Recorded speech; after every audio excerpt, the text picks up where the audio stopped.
Welcome to Brave Together Parenting, an empowering and truly helpful podcast for the parents of children with disabilities and all unique needs. What was the inspiration to be a parent? And hopefully the inspiration to be a parent was to bring up an amazing human being and to see your life and to grow a life and develop a life. And well, that may be different to what you expected. It can still be awesome, and so it's choosing what we listen to.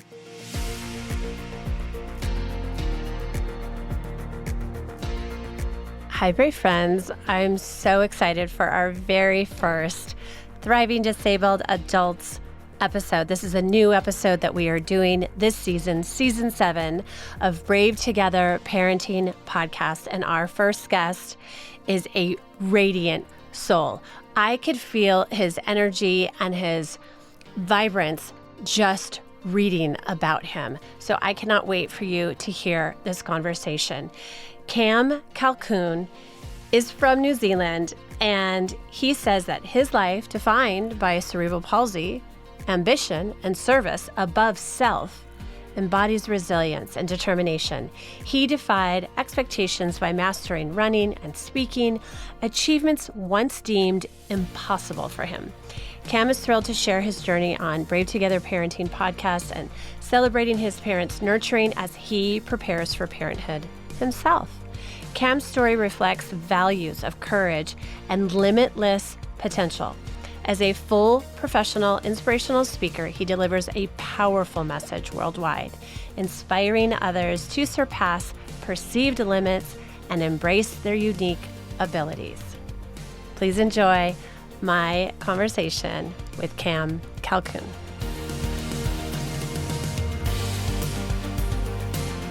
Hi, Cam. Welcome to Brave Together Parenting. I'm so excited for you to be on the show today.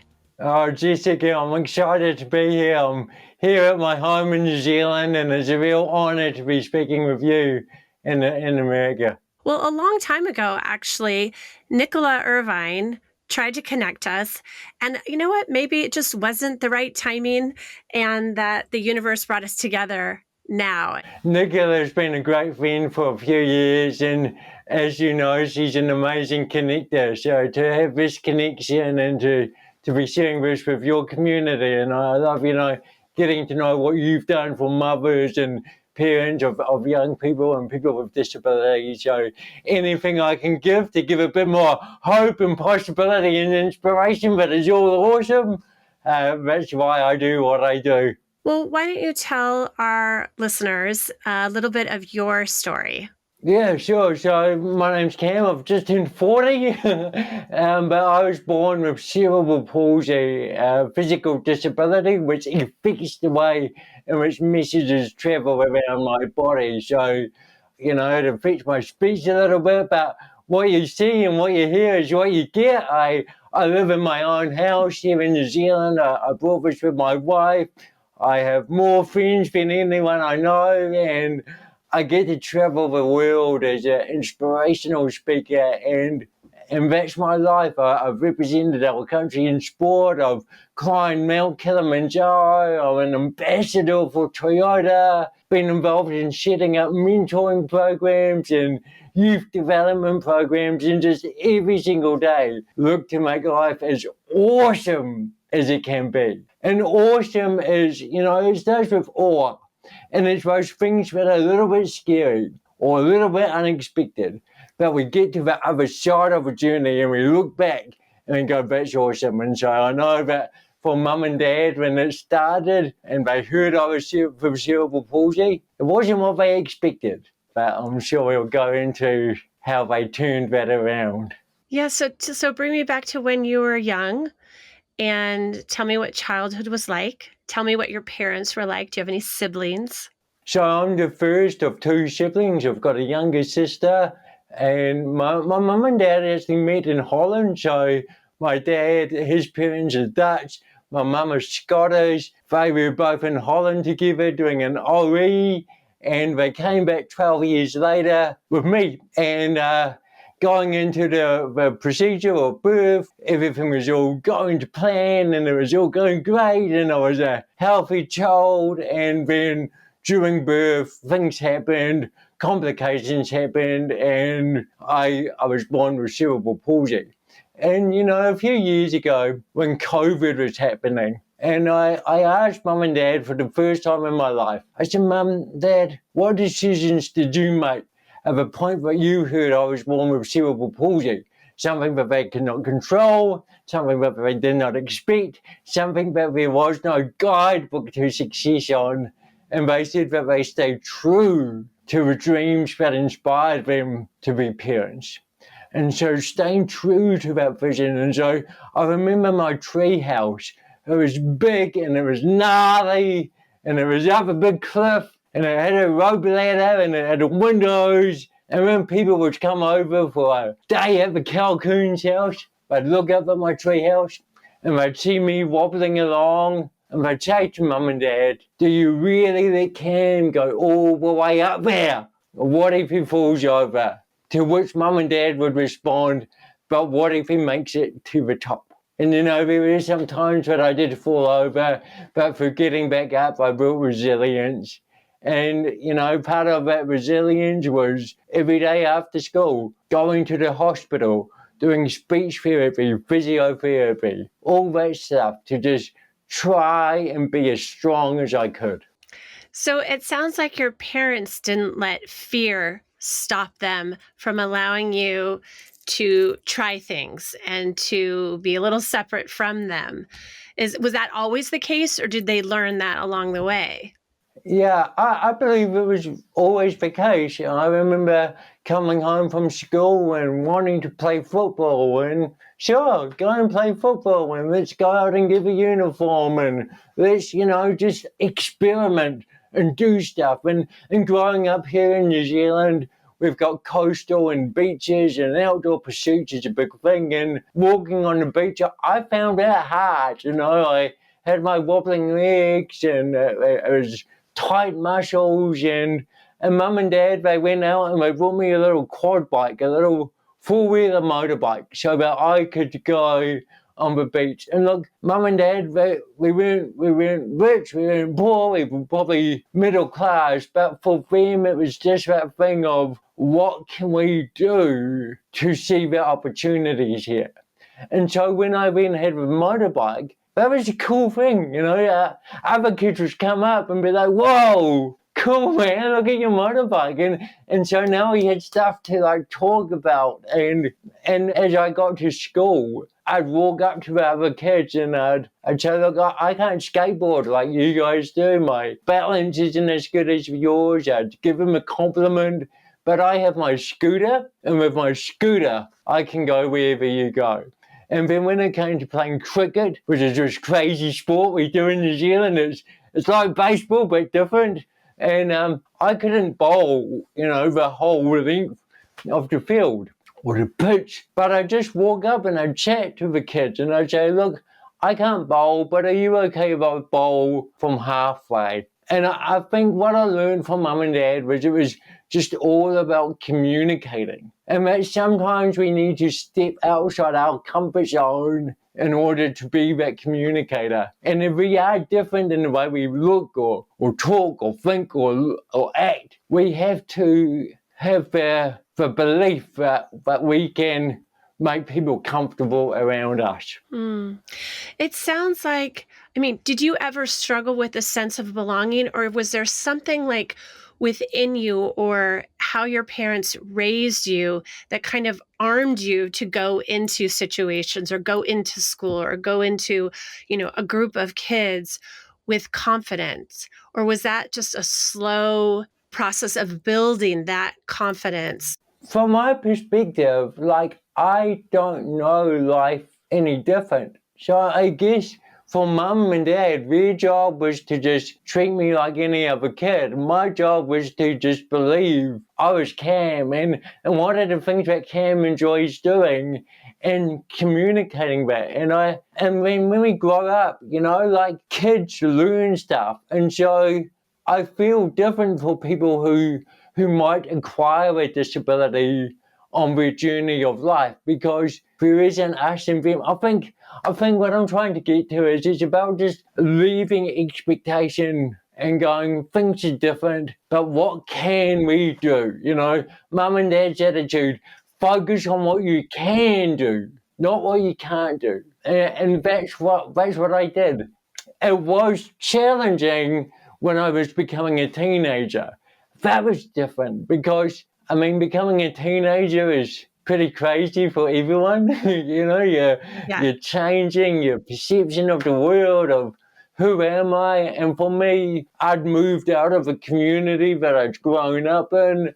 And so I was going into a community where people didn't know the history of Cam, and it was starting new. And at that point, you know, those were my challenging years of my life. But when I look back on those, they were challenging because of what I was perceiving my life to be. That I was perceiving I wasn't strong enough, or wasn't fast enough, or wouldn't have a good looking partner, or, you know, all that stuff that teenagers think about. But it was kind of magnified because, you know, you don't look out and you don't see people with cerebral palsy up on the billboards or on TV, and it's easy to make that your label. Right. How did you come up with, becoming a citizen of awesomeness and being, as you say, like opportunity centric? Because that is such a beautiful way to look at life. I mean, you don't seem to be a person like even you said, like your parents probably instilled this. It's not about what you can't do, it's what about you can do and what's possible. What are opportunities waiting for me? So what would you Yeah. say to our parents to just encourage them to focus there and to help their kids also focus there? So we often in life talk about who you surround yourself with. You know, there's all sorts of quotes of you're the average of the 5 people around you and all of that stuff. And mum and dad really took on board of who can we surround Cam with. And so when I was going through that really tough time as a teenager and having some pretty dark thoughts, and there were a few things that happened. One, we have a MTV personality in New Zealand, and he's called Jeremy Wells, and he had this amazing MTV show, and people would laugh, and he was a great entertainer, and he became New Zealand's like Bachelor of the Year and all this stuff. And Mum had written a letter to Jeremy, and I have no idea what Mum wrote in that letter. But I returned home from a pretty bad day at school, and next to the biscuits and the milk was an envelope from MTV. And inside that envelope, and I'm looking at it on my wall now, was a letter from Jeremy Wells. And in that letter, it's a 2-page letter. I can send you a copy of it. And in the middle of it, he's saying difference is a good thing. He said, the people who count in this world look for those who are different. And so when I got that, I started to think, well, instead of writing about the way I walk, maybe I could be inspired by amazing athletes to become an athlete myself. Instead of writing about the way I talk and seeing my speech as an impediment, I could see it as an accent. And that's what I did. And instead of worrying about what people may think about me, I could give them things to think about. And so that was there. And when Mum and Dad also saw school as being the most important place. And what made school important wasn't the boxes that they ticked. Yeah, we've got special needs units or whatever it may be. What was the most important thing was who is leading that school. What is the principle? What is the principle's outlook on life and on inclusion and on excellence? And if Mum and Dad didn't like that principle, I wouldn't go to that school. We'd move to a whole other part of New Zealand or Auckland to find a school that actually celebrated inclusion, because then you're building a community. Wow. Your parents sound so fantastic. I would love to meet them. Yeah. But you know, a lot of people will say, look, you had amazing parents, and I did. But you see people all over the world with amazing parents, and go completely different ways. And so it's always that thing of creating the environment, but then working out for yourself who you're going to be in this world. And the way I see it is you can feel sorry for yourself and you can look at everything that's unfair or unjust, or you can go, look, man, there's some people out there doing incredible things from all different backgrounds of life.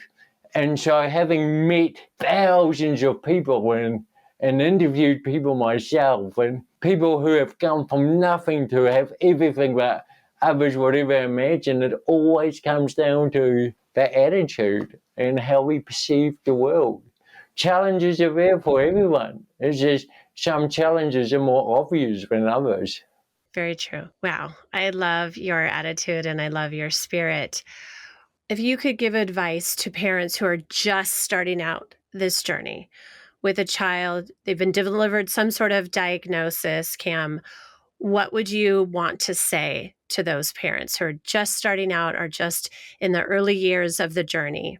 Well, I was excited by your podcast, by the name of it, of Brave Together. I think having that brevity is a huge thing because there are challenges. And then really that thing of what was the inspiration to be a parent? And hopefully the inspiration to be a parent was to bring up an amazing human being and to see your life and to grow a life and develop a life. And well, that may be different to what you expected, it can still be awesome. And so it's choosing what we listen to. And that's, with any aspect of life, as a speaker, I speak with businesses and people going through all sorts of times and simply at the end of the day, wanting to be the best that they can be. And it's about, well, what information are we putting in here? And all that stuff can be sort of simple and perceived as airy-fairy or whatever,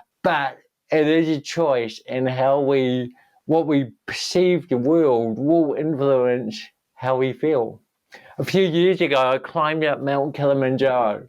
And so I'd been at a cafe with a mate of mine who's a real adventurer. And he said, Cam, have you ever thought about climbing Mount Kilimanjaro? And I was like, no, I never thought about it. It wasn't part of my bucket list. But the reasons for saying yes were way more awesome than the perceptions for saying no. And so I got 20 mates and we climbed up Kilimanjaro, and these are people who, some are millionaires, running billion-dollar companies, working with people like Sir Richard Branson, singing for people like Pink and Madonna and Kylie Minogue. And I asked all these people what got them to their level of life. And they said that at the point of getting comfortable, we pushed ourselves further. And now I think that thing of pushing ourselves is really key, whether you're a young person with a disability. I've not been a parent, but I've seen my mum and dad. And I know that at times they really had to push themselves. They really had to push themselves to not stop at the first hurdle. There are lots of people that would say, Cam will never walk, Cam will never talk, these will be his challenges. Mum and Dad kept looking for the people who would give them the news they wanted to give them. When it came to school and getting things like a laptop or a handrail installed in the school, that didn't get done straight away. There were all kinds of hoops that Mum and Dad had to jump through, but they kept jumping through them and they kept challenging people at the level of making decisions as to, are you doing the best for my son? Or have you got your feet up on the table just doing what's easy? And so creating that really powerful team around you and your children and your family and a team that inspires you, that's what's awesome. Hey everyone, it's Jessica here, and I just want to give a shout out to our big, beautiful 5K sponsors, Rise Advocacy, GHJ Foundation, Torrance Memorial Medical Center, CMS Creative Management, the Pate Family, and MRM Education. We are so grateful to these big sponsors, and we're so excited about our 5K event, which will really be a family event. It's going to be at Palos Verdes High School, October 20th. And it will be wheelchair friendly. It will be family friendly. It'll be stroller friendly. We are going to do laps around the track. We're going to have a food truck, a coffee cart, vendors, authors, artists. We cannot wait to see you. So please save the date and register August 15th and be a part of the big We Are Brave Together team. And if you are not local to these events, we're going to have one in San Diego and one in Palos Verdes. You can do your 5K anywhere in the world. We thank you so much for participating and supporting We Are Brave Together in this event. And in your everyday life, do you feel like you're still having to advocate for yourself? You're still hitting walls where things aren't accessible like they should be, or barriers that you're running up against still? Or does it feel like everything is now open for you because just of everything you've experienced, because of your attitude, because of your outlook, Cam? Does it feel like those walls aren't there, or do you still see them? Do you still feel them? I still feel them, but I know that the biggest barrier is up here, and it's how I perceive stuff. And so as a speaker, this is my job. My voice is my job. I know the results that I get up when I get on stage, and I'll speak on 100 stages a year all over the world, but it all starts off with making a phone call or doing something where they can't see the rest of me. And I know that at first, there's all sorts of perceptions that are possibly not working in my favor until I start to realize that actually difference is a good thing. So how do I make others perceive me? What is the energy I bring in? What is the stuff that I can control? I can control what I'm wearing and therefore what I look like. And that stuff may seem simple or vain or whatever, but it's about making people comfortable around me. And then I've got to be comfortable with myself. And so I go to the gym, and it's not to become Arnold, what's his name? But it's because if I can challenge myself in the environment of a gym where you are surrounded by perfection, perceived perfection, then I can really do whatever I want to do outside of those four gyms of the wall. And same with when I got into sport, as a kid, the physio would always be like, oh, he can't touch his toes, or he can't do this. And I'd be like, why do I even need to touch my toes, right? And so I got uninspired and unmotivated. And then I got into my sport, and I realized that as a sprinter, if I could touch my toes, I'd now be faster. If I was more flexible, I'd now have a longer stride. If I was stronger, I'd be more powerful. And so going to training to be an athlete, just like all these other athletes that we're seeing at the Olympics, that was way more inspiring for me than going to the hospital and kind of trying to get the same outcome. So it's about what inspires your young person to do the things they know they have to do. It's like when we were learning to type at school. You could just learn to type. Or I remember there was a car game and you type, and the faster you type, the faster your car would go. And that would be motivating. And so kids would want to learn how to type. And it's that thing of just finding out what makes people happy and trying to build a life around that. What is your favorite thing to speak on when you get on a stage? Or do you have, these are my top 5 things that I really like to speak on? My favorite thing is a personal story that within it has so many levels, Jessica, so many dimensions. But as I'm telling it, I can see people reflecting on their own journey and going, oh yeah, I'd forgotten about that. And I can see people's attitudes and perceptions changing. And I don't know what the immediate result of that will be, but I know that it leads to something great. I can see the uncomfort on some people at first when I walk out, but within a few seconds, they're laughing and they're thinking and we're connected. And so this is the importance and the power of speaking and listening to people. This is why podcasts are so cool, because we can just make all sorts of assumptions about people. But when we hear someone's story, we start to form connection. We start to go, oh, actually, I have those kind of dreams and goals as well. Or yeah, I remember my tree house at school, and now we're seeing these things that make you and I very similar. And so that's what's exciting. Do you have a particular audience that you love to speak to? When I was developing this speech, and I've been doing this for close to 20 years now, I wanted to be universal. I wanted to speak all over the world. So I made a lot of focus on how do I make this a universal message. And so in a week, I can speak at a school to a group of 11, 12, 13-year-olds, and then a group of real estate agents who are all just wanting to go out there and sell houses, and they're clapping and they're excited and they're like, yeah. And then I can speak to a group of accountants who are a little bit tired or they're being pushed.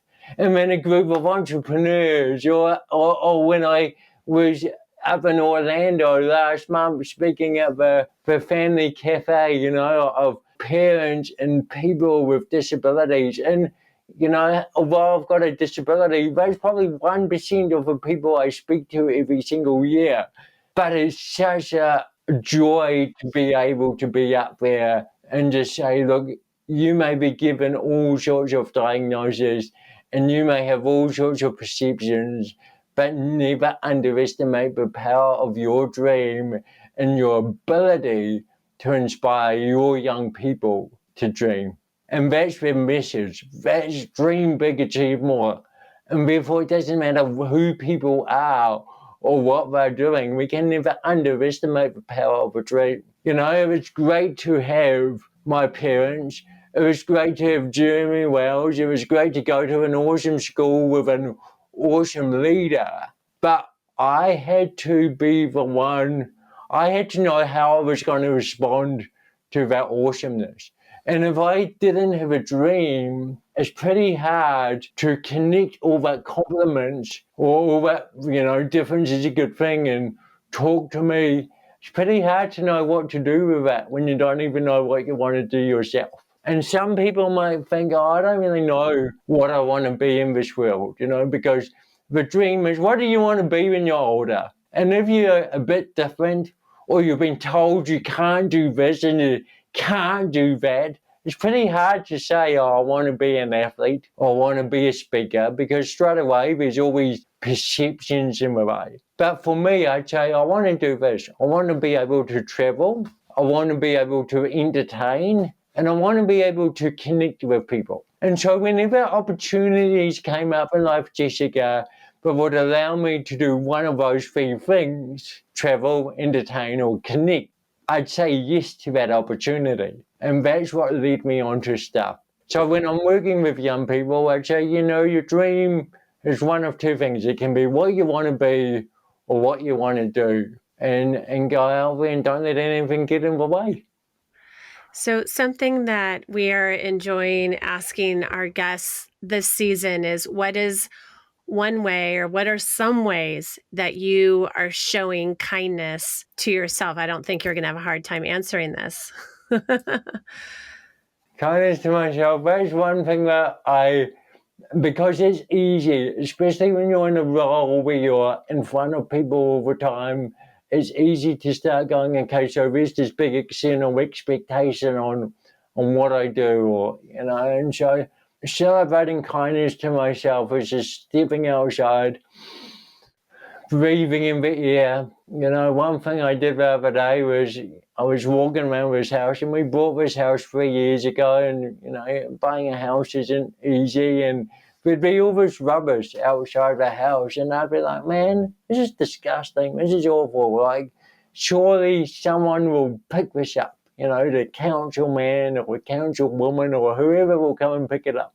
And then I thought to myself, maybe I can pick it up. And so I walked inside, and I've got a stick for reaching stuff that's high or far away, and I picked it up, put on my rubber gloves, walked around our property, picked up all the rubbish outside on the street, and put it in the bag. And it was just that great opportunity to do something that was helping the community and making the area look nice. And it was a time to step out of the day-to-day and really think, imagine if we all looked after the perimeter of our house, but also the perimeter of our mind and the perimeter of our body. And it's about, there can be a lot of thinking up here, especially when things haven't gone to plan and you're bombarded with all this new stuff that you've never heard of before, never come across before, and you're not sleeping, and no one else in my family knows what this feels like. They've all got these children, and I've got this child, or I've got this situation, and it's all in here. But are you still going to the gym? Are you still looking after yourself? Are you still doing the things that you want to do? Going out, having fun. And I appreciate how challenging all of this stuff could be. And I don't expect people to take it all on. But just because things aren't as imagined doesn't mean that they're not possible. And I often will say, doing something every day that you enjoy. And it doesn't matter if it's for a moment of a day or for the entire day. It could be just giving someone a phone call or doing something for yourself. Or if I wake up on a day and I'm feeling a little bit, I'll send a message to one of my mates and I'll just be like, hey, dude, you're awesome. Thank you. I hope everything's going good. And generally they'll send a message back that will echo what I just said. And now I feel great. So never underestimate the power you've got of people around you and actually communicating. Not just saying, hey, how are you? Yeah, good. Everything's all good. Chirpy. But often going a layer or two deeper and saying, you know what? This is actually really hard. Or this is my goal. In fact, with Nicola a while ago, about a year ago, I said, look, my goal is to speak in America. And she connected me up with a family cafe, and that speech happened. And it would have been so easy not to have told Nicola that or have thought that there'd be no connection there. And the same with this podcast with you. I said, look, I love doing podcasts, and she started thinking of these people she knew that did podcasts. And so whether it's our dream or our challenges or our opportunities, share them with the world. Well, is there anything that you haven't said that you want to make sure for our audience of parents, Cam? I mean, it's so big. There's so many people in this world. So is there anything specific that your community a bit more than me? Is there anything that you feel could be the question that no one asked but would really help? Well, I consider myself a caregiver advocate. So I am, somebody who is supporting and encouraging and loving and trying to empower parents who are caregivers, mostly focused on moms. Our organization is mainly focused on moms. I think our podcast audience is probably mixed, but still probably mostly moms. I mean, is there anything that as caregiver advocates use their voice to share about what it's like to parent a child or teen or adult with any type of diagnosis or medical complexity or mental health challenge? Like, do you feel like the caregiver advocates they're getting it right? Or do you think that, like, I wish the caregiver advocates knew this or understood this? I don't want to sound like a broken record, but I think it really is that thing of sitting down as a caregiver advocate and as a parent and as that young person and just going, what does the dream look like? What are we going to build together? What is the adventure we're going to go on? I've seen people that are pushing their child with cerebral palsy around in New York marathon. How cool is that? And it's been inspiring for both the parent and the young person. But equally, they could have just gone, oh, you know what? I'll never be able to run a marathon again. I've seen people with no arms playing the drums because they can play them with their feet. And the reason in which they've got there is because they've had a parent or an advocate that's believed in them, that's believed that difference is a good thing. I heard a parent the other day speak to me and that just, recently had their child diagnosed with cerebral palsy. And they said, oh, the doctor said, you know what, he's never going to be able to play football. And it's like, wow. One, he might be able to, but two, and more importantly, there's a billion other things out there in this world that anyone can do, and all you really need to do is one of them. I had a young man who wanted to be a radio DJ once. I used to run a youth mentoring program for young people with disabilities, but focusing on what they want to do.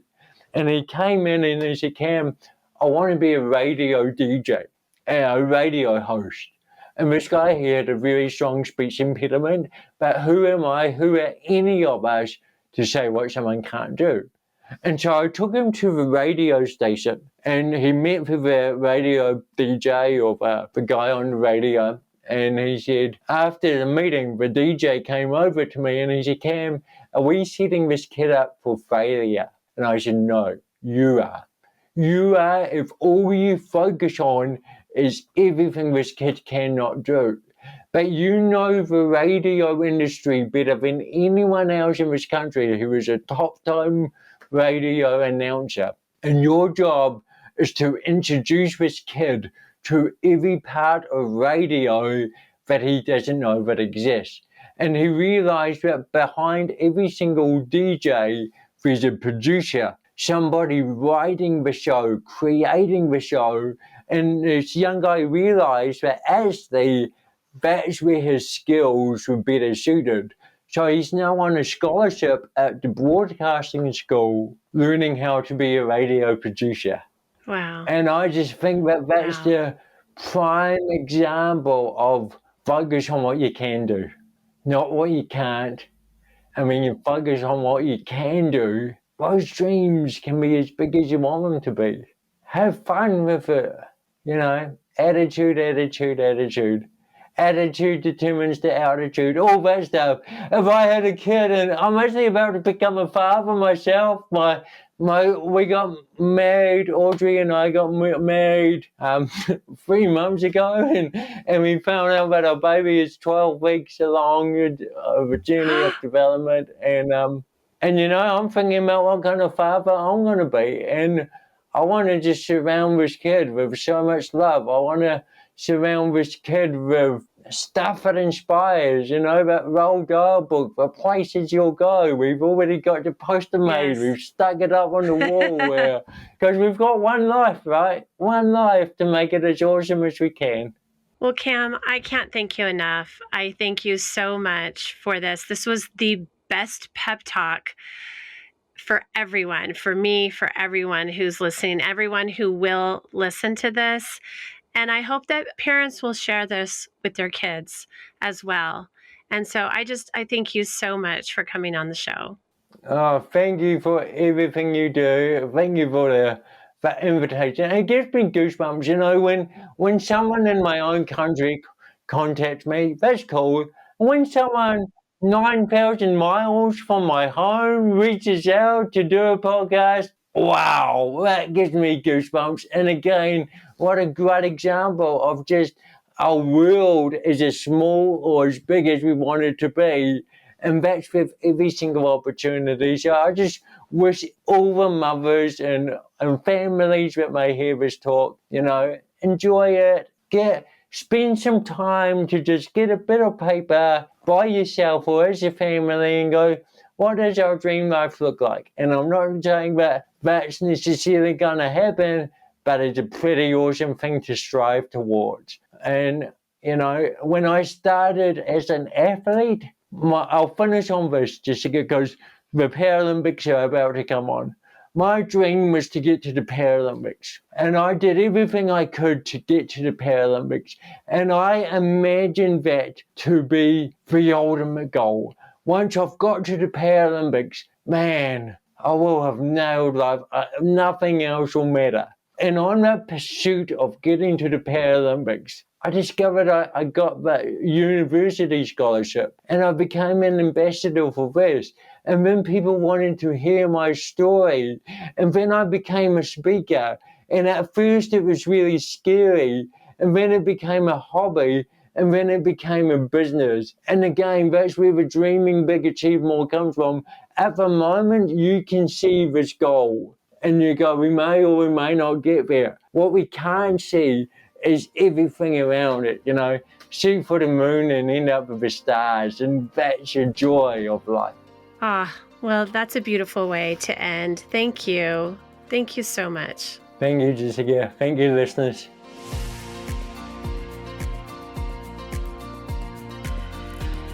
Thanks so much for listening today. Do us a favor and leave us a review and a rating so that this podcast can get into the ears and the hearts of more and more moms. Did you know that Brave Together Parenting Podcast is an extension of our nonprofit organization, We Are Brave Together? We Are Brave Together serves an international community of caregiving moms, offering support groups that are virtual and in-person, educational resources, and low-cost weekend retreats. And we have published our first anthology of caregiving stories entitled Becoming Brave Together, Heroic, Extraordinary Caregiving Stories from Mothers Hidden in Plain Sight. It will encourage and validate every parent caregiver. To join us today, go to wearebravetogether.org. Our support and sisterhood awaits you. Brave Together Parenting Podcast is for entertainment and education purposes only. It's not a substitute for professional care and should not be relied on for medical or mental health advice. The use of any content on our podcast, links, show notes, or on our website is to be done at your own personal risk. Please seek out a professional to assess your own medical or mental health concerns because we are all beautifully complex and the content of this podcast is for a broad audience.